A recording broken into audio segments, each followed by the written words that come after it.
Good morning everyone. Welcome to Study Light, making your study lighter and easier.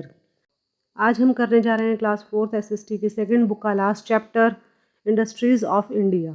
तो चलिए शुरुआत करते हैं। सबसे पहले what are the following things made of, choose the correct answers from the help box. अब यहाँ पर कुछ पिक्चर्स दी गई हैं।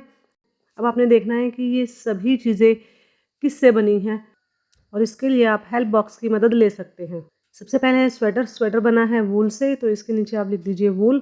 उसके बाद है टी शर्ट जो बनी है कॉटन से, तो आप उसके नीचे लिखिए कॉटन। और लास्ट में है चेयर्स जो बनी है वुड से, तो आप उसके नीचे लिख दीजिए वुड। चलिए अपने लेसन में आगे बढ़ते हैं। We get many things from nature, many of these things of resources as they are called can be used in their natural form but some cannot. अब हमें जो बहुत सारी चीज़ें हैं वो मिली है नेचर से। नेचर से हमें बहुत सारी चीज़ें मिली है, हवा, पानी, ज़मीन, लकड़ी, स्टोन्स। और हमने अपने लास्ट चैप्टर में पढ़ा जैसे कि मिनरल्स वगैरह, नेचुरल गैसेस, फॉसिल फ्यूल, बहुत सारी चीज़ें हमें अपने नेचर से मिली हैं और इन्हें हम कहते हैं रिसोर्सेज। तो इसमें से कुछ चीज़ें ऐसी हैं नेचुरल जिन्हें हम एज सच यूज़ कर सकते हैं, यानी कि जिस वो कंडीशन में हैं हम उसी कंडीशन में उस चीज़ का इस्तेमाल कर सकते हैं। लेकिन कुछ चीज़ें ऐसी भी है जिन्हें हमें मॉडिफाई करना पड़ता है अपने हिसाब से। अब जैसे अगर मान लीजिए वुड है, अगर आपने उसको जलाने के लिए इस्तेमाल में लाना है तो आप सीधा एक लकड़ी लेंगे और उसको जला देंगे।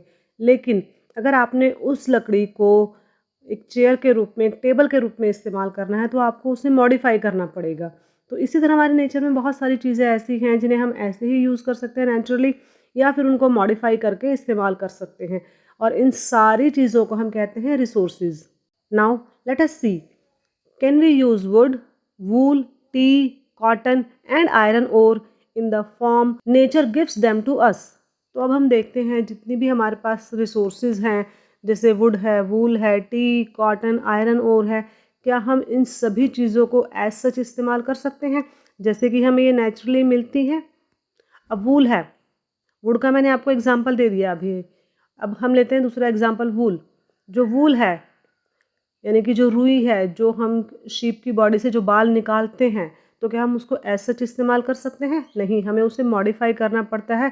पहले हमें उससे एक धागे के रूप में वूल बनानी पड़ती है, उसके बाद उस धागे को भी हम इस्तेमाल नहीं कर सकते, उससे हमें स्वेटर बुनने पड़ते हैं, उसके बाद ही हम उस वूल का इस्तेमाल करते हैं।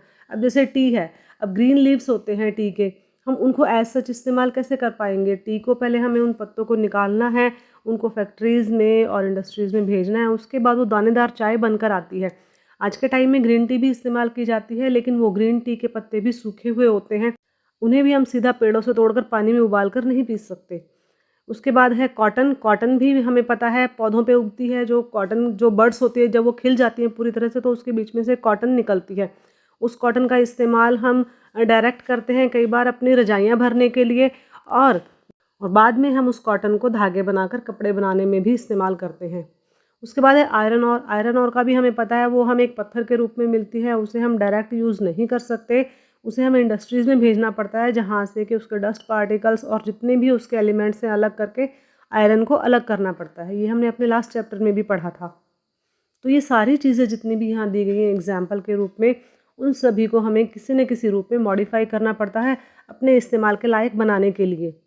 No we can not because they are raw materials. अब हम इन चीज़ों को एज सच इस्तेमाल नहीं कर सकते क्योंकि ये रॉ मटेरियल है, यानी कि कच्चा माल है। We need to change them to finished products such as furniture, wool और woollen garments, tea leaves, cotton garments and iron goods. तो हमें इन सभी चीज़ों को मॉडिफाई करना पड़ता है अपने इस्तेमाल के लायक बनाने के लिए, इनको एक फिनिश्ड प्रोडक्ट का रूप देना पड़ता है। जैसे हम लकड़ी को फर्नीचर में चेंज कर देते हैं, वूल या वुलन गारमेंट्स बनाते हैं वूल से। इसके अलावा जो टी है उनसे टी लीव्स बनाते हैं। कॉटन है, जो कॉटन हमें एक फूल के रूप में मिलता है, एक बहुत ही फ्लफ़ी मटेरियल के रूप में मिलता है, उससे हम थ्रेड में चेंज करके उससे फिर गारमेंट्स बनाते हैं। और इसी तरह से आयरन और से हम आयरन गुड्स बनाते हैं ताकि हम इन सारी चीज़ों का इस्तेमाल अपनी डेली लाइफ्स में कर सकें। This process of changing resources also called raw materials to finished products is carried out in industries। तो जितनी भी सारी जो ये पूरा प्रोसेस है नेचुरल रिसोर्सेज को या रॉ मटेरियल को चेंज करके फिनिश प्रोडक्ट में बदलने का, ये सारा काम इंडस्ट्रीज़ में होता है। ये चीज़ें हम घर में नहीं कर सकते। India has 3 types of industries: large scale industries, small scale industries and cottage industries. अब इंडिया में जितना भी रॉ मटेरियल है उसको चेंज करने के लिए अलग अलग तरह की इंडस्ट्रीज़ हैं। तो वो जो इंडस्ट्रीज़ हैं वो 3 तरह की हैं इंडिया में। एक है लार्ज स्केल इंडस्ट्रीज़, फिर आती है स्मॉल स्केल इंडस्ट्रीज़ और उसके बाद आती है कॉटेज इंडस्ट्रीज़। चलिए हम इन्हें एक बार डिटेल में देख लेते हैं। सबसे पहले हम देखते हैं large scale industries. These industries involve large amounts of money and big machinery. अब जितनी भी बड़ी बड़ी इंडस्ट्रीज़ है इनमें बहुत पैसा लगता है और बहुत बड़ी बड़ी मशीनों का इस्तेमाल इनमें किया जाता है। They employ thousands of skilled workers. Such industries are located in areas where raw materials are easily available. और इसी तरह से जो ये इंडस्ट्रीज़ हैं इनमें बहुत हज़ारों हज़ार स्किल्ड वर्कर्स होते हैं। स्किल्ड वर्कर्स मीन्स ऐसे जो अपने काम में परफेक्ट हैं, जिनकी स्किल्स बहुत अच्छे से डेवलप हैं। इस तरह के वर्कर्स होते हैं इन इंडस्ट्रीज़ में, क्योंकि ये बड़ी बड़ी मशीनें इन इंडस्ट्रीज़ में लगी होती हैं, तो वर्कर्स भी ऐसे चाहिए जिनको कि वो मशीनें चलानी बहुत अच्छे से आती हों। तो इस तरह के स्किल्ड वर्कर्स इनमें हज़ारों की तादाद में होते हैं। और साथ ही साथ ये जो इंडस्ट्रीज़ है ये ऐसे एरियाज़ में होती है जहाँ पर कि इनको रॉ मटेरियल इजीली अवेलेबल हो। अगर मान लीजिए कोई कॉटन का खेत है हरियाणा में, तो वो इंडस्ट्री, कॉटन इंडस्ट्री, वो ऐसा नहीं है कि साउथ में जाके इंडस्ट्री बनाएंगे और हरियाणा से कॉटन लेके जाएंगे साउथ में और फिर वहाँ उसका थ्रेड बनाएंगे और फिर कपड़ा बुनेंगे। ऐसे तो उनका बहुत ज़्यादा पैसा ट्रांसपोर्टेशन में ही चला जाएगा। इसलिए इस तरह की इंडस्ट्रीज़ उस एरिया के आसपास ही होती है जहाँ पर कि उस इंडस्ट्री से रिलेटेड रॉ मटेरियल उन्हें ईजीली अवेलेबल हो। Large scale industries like iron and steel industry, cotton textiles, jute mills, sugar mills, automobiles, railway coaches and oil refineries are mostly located in or near big cities and towns। अब यहाँ पर जितनी भी industries दी गई हैं वो सभी large scale industries हैं, जैसे आयरन और स्टील इंडस्ट्री है, कॉटन टेक्सटाइल है, jute mills, sugar mills, automobiles, railway coaches और ऑयल रिफाइनरीज़। तो ये सारी ही हमारे पास लार्ज स्केल इंडस्ट्रीज़ हैं। इनमें वर्कर्स भी बहुत ज़्यादा काम करते हैं और उसमें पैसा भी बहुत लगता है। दूसरा, अगर हम इसमें देखें तो जितनी भी ये इंडस्ट्रीज़ हैं ये शहरों के आसपास या कस्बों के आसपास होती है ताकि इन्हें मज़दूर भी आसानी से मिल सके वहाँ से, और उस एरियाज़ में होती है जहाँ पर कि इन्हें रॉ मटेरियल भी आसानी से मिल जाए। अब जो हमारी ऑयल रिफाइनरीज़ की अगर हम बात करें तो ऑयल रिफाइनरीज़ वहीं पे मिलेंगी आपको जहाँ से कि हम ऑयल को एक्सट्रैक्ट कर सकते हैं। ऐसा नहीं है कि ऑयल कहीं और से मिल रहा है और रिफाइनरीज़ हमने किसी और ही स्टेट में बना दी है। The reason is that most facilities are easily available in such areas। अब ये सिटीज़ के या टाउन्स के आसपास ही क्यों होती हैं इस तरह की इंडस्ट्रीज़? वो इसलिए क्योंकि वहाँ पर इन्हें सारी फैसिलिटीज़ आसानी से मिल जाती है। अगर इन्हें ट्रांसपोर्टेशन की ज़रूरत है तो इन्हें ट्रांसपोर्ट आसानी से मिल जाएगा। अगर इन्हें मज़दूरों की ज़रूरत है तो मज़दूर आसानी से मिल जाएंगे और वो भी स्किल्ड मज़दूर मिलेंगे। और दूसरी बात यह है कि अगर ऐसे एरियाज़ के आसपास ये रहते हैं तो वहाँ पर रोड की फैसिलिटीज़ भी बहुत अच्छी होती है। तो इसीलिए ये सारी इंडस्ट्री, जितनी भी लार्ज स्केल इंडस्ट्रीज़ है वो हमें बड़े बड़े शहरों और बड़े बड़े कस्बों के आसपास मिलती हैं। अब हम देखते हैं small scale industries. Small scale industries employ lesser number of people and use small machines. अब जो स्मॉल स्केल इंडस्ट्रीज़ हैं उसमें थोड़े से जो एम्प्लॉयज़ होते हैं, जो काम करने वाले होते हैं, वो थोड़े कम होते हैं। साथ ही जो इनकी मशीन्स होती हैं वो भी छोटी मशीन्स होती हैं। Utensils, plastic goods, electric goods, garments and hosiery items are made in such industries. तो यहाँ कुछ एग्जांपल दिए गए हैं जो कि इन इंडस्ट्रीज़ में मटेरियल बनाए जाते हैं। वो हैं जैसे कि यूटेंसिल्स, हमारे बर्तन, प्लास्टिक गुड्स, जो भी प्लास्टिक का सामान है, या जो इलेक्ट्रिक सामान है, वायर है, स्विच बोर्ड है, बल्ब हैं, ट्यूबलाइट्स हैं, गारमेंट्स यानी कि जो हमारे कपड़े बनते हैं, और साथ ही साथ हॉजरी आइटम्स यानी कि जो हमारे इनर वियर हैं। इस तरह की जो इंडस्ट्रीज़ हैं ये सारी स्मॉल स्केल इंडस्ट्रीज़ हैं। इनमें छोटी मशीनों पर काम होता है और कम तादाद में इंसान यहाँ काम करते हैं। थर्ड आता है हमारा कॉटेज इंडस्ट्रीज़।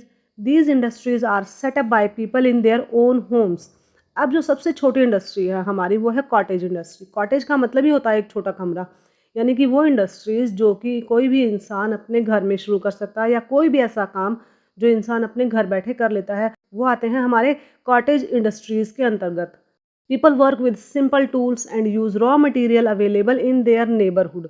और इसमें बहुत छोटे छोटे टूल्स का, बहुत छोटी छोटी मशीनों का इस्तेमाल किया जाता है, और साथ ही साथ जो मटेरियल होता है वो भी आसपास ही अवेलेबल होता है, तभी हम एक कॉटेज इंडस्ट्री शुरू कर सकते हैं। अगर बहुत दूर से सामान लाना पड़ा तो जो कॉटेज इंडस्ट्री है उसमें जो जो काम कर रहे हैं उनका पैसा तो सारा सामान लाने ले जाने में ही लग जाएगा।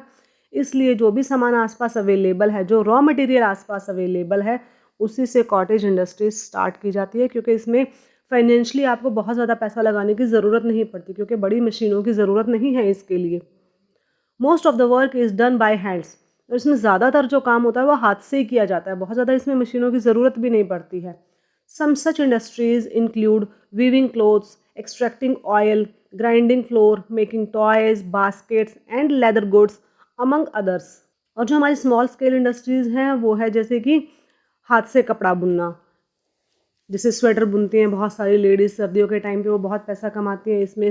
पूरा सर्दियों के 4-5 महीने वो स्वेटर बुनती रहती हैं, दूसरों को बेचती रहती है। इसी तरह जैसे कि एक्सट्रैक्टिंग ऑयल, जैसे कि तेल निकालना, कुछ साउथ में कुछ ऐसे घर हैं जहाँ पर कि नारियल का तेल घर पे ही निकाला जाता है, तो ये भी एक कॉटेज इंडस्ट्री है, यानी कि घर पे ही आप काम करें।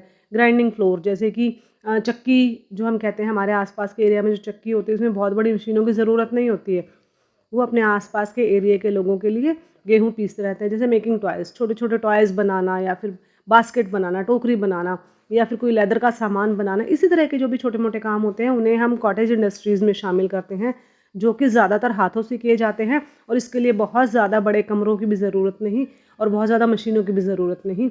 एक कमरे में बैठकर आप इस तरह के काम कर सकते हैं, इसीलिए हम इन्हें कहते हैं कॉटेज इंडस्ट्रीज़। अभी यहाँ नीचे 3 पिक्स दी गई हैं। Automobile industry is a large scale industry, जैसा कि आप देख सकते हैं ये बहुत बड़े एरिया की, बहुत बड़े अमाउंट ऑफ इन्वेस्टमेंट की इसमें ज़रूरत होती है, क्योंकि इसमें बहुत बड़ी बड़ी मशीनरी लगती हैं।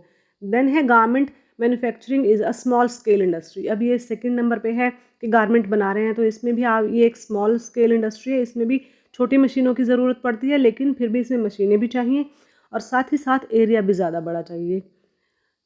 थर्ड आता है हमारा toy making is a cottage industry. अब ये देखिए टॉयज़ बना रहे हैं, वो सॉफ्ट टॉयज़ बना रहे हैं। एक कमरे में ही कई लेडीज़ बैठी हुई हैं और इकट्ठे बैठकर वो सॉफ्ट टॉयज़ बना रही हैं, तो ये है हमारी कॉटेज इंडस्ट्री। नेक्स्ट टॉपिक हमारा आता है industries of India. Iron and steel. Iron and steel industries are the basic industry as they provide a base to other industries in the form of machinery.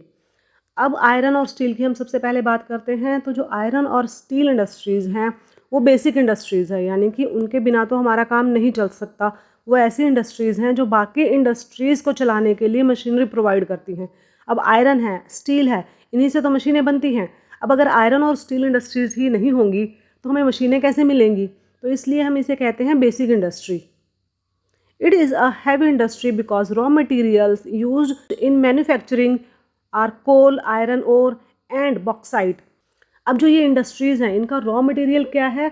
वो है कोल, iron ore और bauxite. ये सारी चीज़ें जब तक इन इंडस्ट्रीज़ को नहीं मिलेंगी ये इंडस्ट्रीज़ वर्कआउट नहीं कर पाती हैं।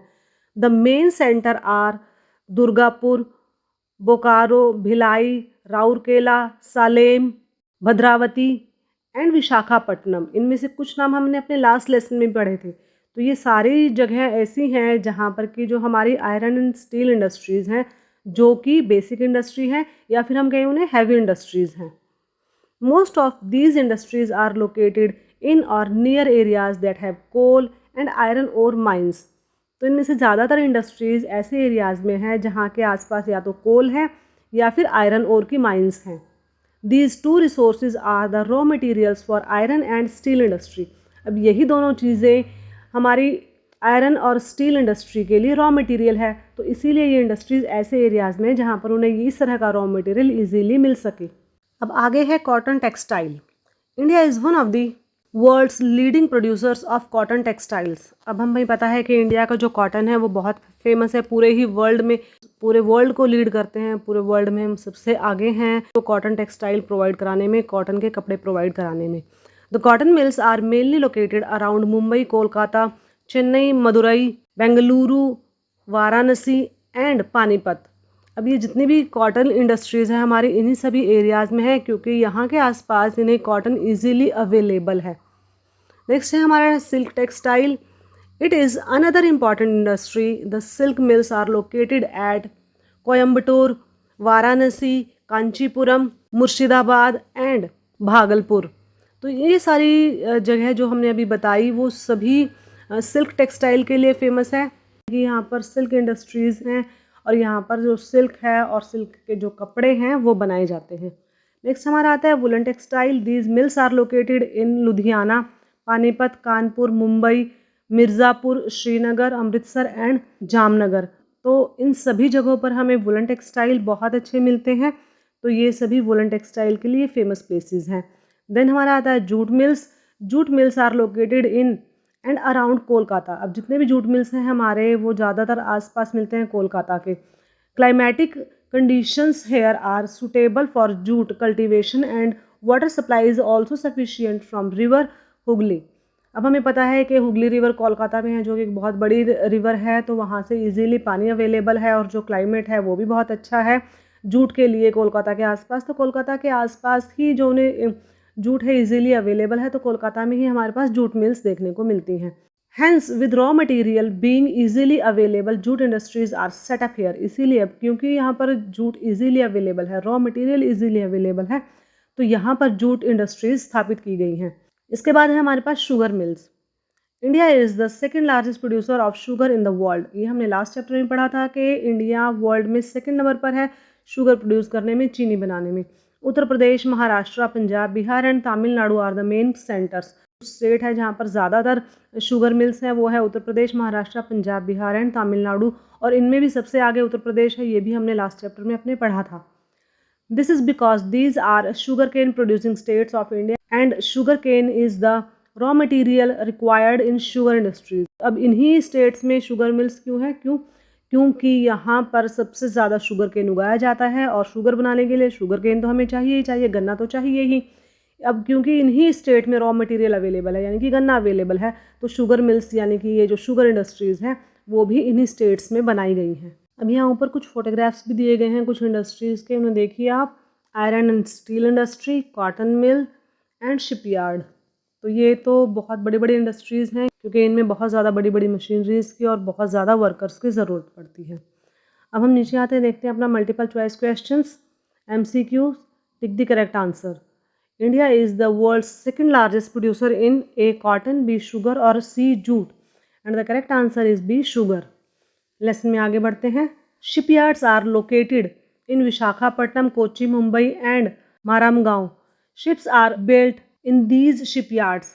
अब जितने भी शिपयार्ड्स हैं हमारे यानी कि जो हमारी जितने भी इंडस्ट्रीज़ हैं जहाँ पर कि शिप के पार्ट्स या शिप बनाए जाते हैं वो ज़्यादातर हमारा विशाखापट्टनम, कोच्चि, मुंबई और मारामगांव के आसपास ही हैं, क्योंकि यहीं पर शिपयार्ड के लिए रॉ मटेरियल इजीली अवेलेबल है और यहीं पर ये बनाए जाते हैं।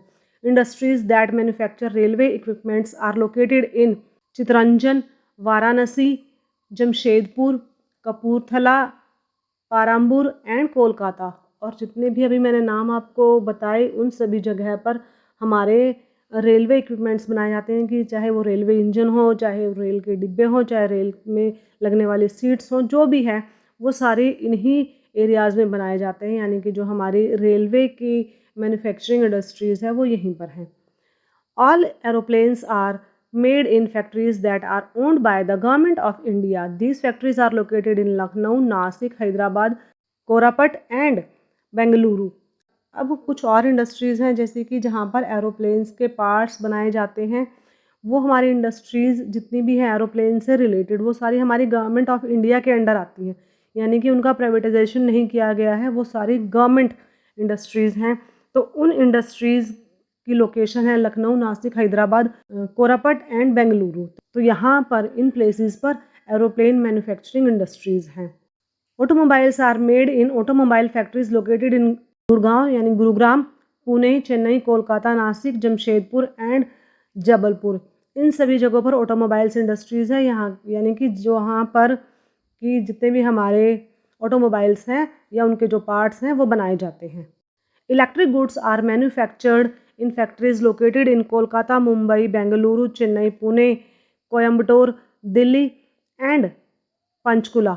अब जितनी भी हमारे इलेक्ट्रिक गुड्स की इंडस्ट्रीज़ हैं वो सारी हमारे इन सभी प्लेसेस पर लोकेटेड है, क्योंकि यहाँ पर उनको अपना आसानी से रॉ मटेरियल भी मिल जाता है और मजदूर भी मिल जाते हैं। Many industries are being set up in India it is rapidly becoming an industrialised nation. अब हमारे इंडिया में धीरे धीरे करके बहुत ज़्यादा इंडस्ट्रीज सेटअप हो गई हैं, बहुत ज़्यादा इंडस्ट्रीज़ यहाँ पर आ गई हैं। लोगों ने बहुत ज़्यादा इंडस्ट्रीज़ में पैसा लगाना शुरू कर दिया, यानी कि इंडस्ट्रीज़ की शुरुआत कर दी है। तो इसलिए आज हमें कहा जाता है कि इंडिया है वो बहुत ही स्पीड से इंडस्ट्रियलाइज्ड हो रहा है, यानी कि इंडिया बहुत जल्दी से तरक्की कर रहा है इंडस्ट्रीज़ के मामले में। Industrialisation is very important for the progress of a country. और हम ये भी जानते हैं कि अगर हमारी इंडस्ट्रीज़ बढ़ रही हैं, इसका मतलब जो हमारी कंट्री है वो भी प्रोग्रेस कर रही है। Other important industries that have been set up in India are paper, cement, fertilizers, chemicals, information technology and garments। अब इनके अलावा जो हमने ऊपर जिक्र किया उन सभी इंडस्ट्रीज़ के अलावा कुछ और इंडस्ट्रीज़ भी हैं जो इंडिया में हैं और जो बहुत फेमस भी हैं और जिनकी हमें बहुत ज़रूरत भी है। वो है जैसे पेपर है, सीमेंट है, फर्टिलाइज़र्स हैं हमारे खेतों के लिए, केमिकल्स हैं, इंफॉर्मेशन टेक्नोलॉजी या फिर गारमेंट्स। तो ये सारी इंडस्ट्रीज़ भी इंडिया में सेटअप हो चुकी हैं। इसके साथ ही हमारा ये लेसन ख़त्म होता है। नेक्स्ट वीडियो में हम करेंगे इसी चैप्टर की बैक एक्सरसाइज। मैंने इससे पहले भी अपनी एक वीडियो में बताया था कि अब क्लास 8 की एसएसटी हम करने जा रहे हैं, तो प्लीज़ मेरी उन वीडियोज़ को भी लाइक और शेयर ज़रूर करें और मेरी इस वीडियो को भी लाइक, शेयर और कमेंट ज़रूर करें। Till then take care and thanks for watching my video.